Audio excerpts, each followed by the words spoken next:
अस्सलाम वालेकुम। आज का ब्लॉग शुरू करते हैं। आज हम बनाएंगे अचार गोश्त। और अचार गोश्त बहुत ज़बरदस्त बनता है, बहुत मज़ेदार बनता है और बहुत जायकादार होता है। अगर एक दफ़ा आपने बना लिया और खा लिया तो मेरे ख़्याल में आप दूसरे गोश्त को खाना छोड़ देंगे और आप बनाना भी छोड़ देंगे। उसके लिए सबसे पहले हमने घी सुर्ख किए, जो आपको स्क्रीन पे नज़र आ रहा है, और उसमें हमने गोश्त डाल दिया। लेकिन गोश्त को पहले हमने इस तरह किया था कि सिरके में थोड़ा सा 2 घंटे पहले डाल दिया था और साथ नमक मिक्स कर दिया था।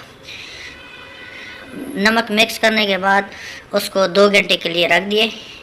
2 घंटे के बाद हमने उसको पकाने के लिए निकाला और शुरू कर दिए। उसमें ये है कि एक तो सिरके के साथ गोश्त नरम हो जाता है और थोड़ा सा टेस्टी बन जाता है, उसका टेस्ट बहुत ज़बरदस्त बन जाता है। आप एक दफ़ा ट्राई कर लें तो मेरे ख़्याल में आप फिर हर रोज़ सिरके में गोश्त बनाएंगे। तो लिहाजा अभी हम इसको थोड़ा सा पकाएंगे और पकाने के बाद जब ये गोश्त पक जाए उसके बाद हम अगला नेक्स्ट, तो लिहाजा उसको हमने अभी आग पे रखा हुआ है, तो इसको साथ साथ हिलाते जाएंगे।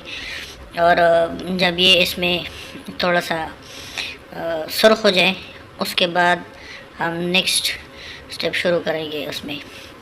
तो अभी हम इसमें डाल रहे हैं, थोड़ा मिक्स कर रहे हैं मसाला, अचार गोश्त मसाला हम मिक्स करेंगे। तकरीबन 1 चम्मच 3 चम्मच हम इसमें डालेंगे। 1 चम्मच डालें।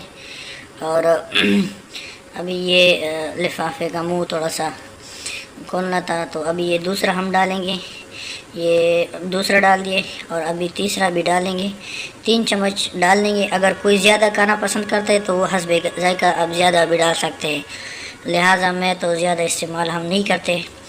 तो उसके बाद आप इसको भूनते जाएं, ये थोड़ा सा सुर्ख हो जाए। तो उसके बाद हमने टमाटर और प्याज का पेस्ट बनाया था, वो साथ मिक्स किए।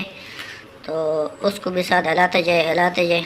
जब ये पक जाए, इसमें टमाटर और ये प्याज का पेस्ट तकरीबन थोड़ा सा पक जाए और सुर्ख हो जाए, तो उसके बाद हम इसमें थोड़ा सा लहसुन और अदरक ये चीज़ें डाल दिए कि इसके लहसुन और अदरक के साथ ये होता है कि गोश्त का एक टेस्ट अच्छा हो जाता है, दूसरा स्मेल वगैरह नहीं रहते हैं, तो बेहतरीन पकता है। अभी ये देखो, अभी तकरीबन इसमें टमाटर खुश्क हो गए और अभी हम इसमें मिक्स करेंगे दही।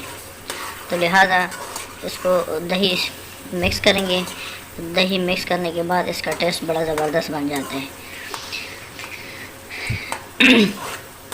अभी इसको साथ साथ हिलाते जाए। जब इसमें टमाटर बिल्कुल खुश्क हो जाता है, फिर उसके बाद दही इसमें मिक्स करेंगे। अभी ये हम देखो दही डाल रहे हैं, हर किसी का अपना मर्ज़ी, लेकिन मैंने तो तकरीबन आधा किलो गोश्त है, आधा किलो से थोड़ा सा ज़्यादा होगा, तो उसमें 1 चम्मच, दूसरे चम्मच और तीसरे चम्मच, ये 3 चम्मच मैंने इसमें डाल दिए। तो 3 चम्मच इसमें दही हमने मिक्स किए। अभी इसको साथ हिलाते जाएंगे। जब ये तकरीबन थोड़ा सा दही मिक्स हो जाए और इसमें पता नहीं चलता है कि ये दही इसमें डाले कि नहीं, अभी थोड़ा सा इसको हिलाते जाएंगे। उसके बाद इसको हम ढकना देंगे। ढकना दे दिए, तो ढकना देने के बाद अभी गोश्त तकरीबन थोड़ा सा गल चुका है। अभी गोश्त गल चुका है, हम इसको देख रहे हैं, लेकिन गोश्त गल चुका है। गलने के बाद इसमें थोड़ा सा पानी मिलाएंगे।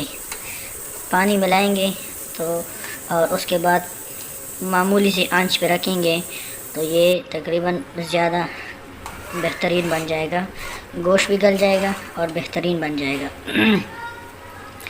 अभी देखो तकरीबन गोश्त तैयार होने वाला है। गोश्त तैयार होने वाला है। हमने इसमें पानी मिक्स किया हुआ है अभी, ये देखो, और पानी आपको नज़र आ रहा है, खुश्क होने वाला है। जब ये पानी तकरीबन थोड़ा सा रह जाए तो अगर गोश्त को पसंद आ गया है तो इसको लाइक करें, शेयर करें और कमेंट सेक्शन में ज़रूर हिस्सा लें, इसमें हौसला अफजाई हो जाती है।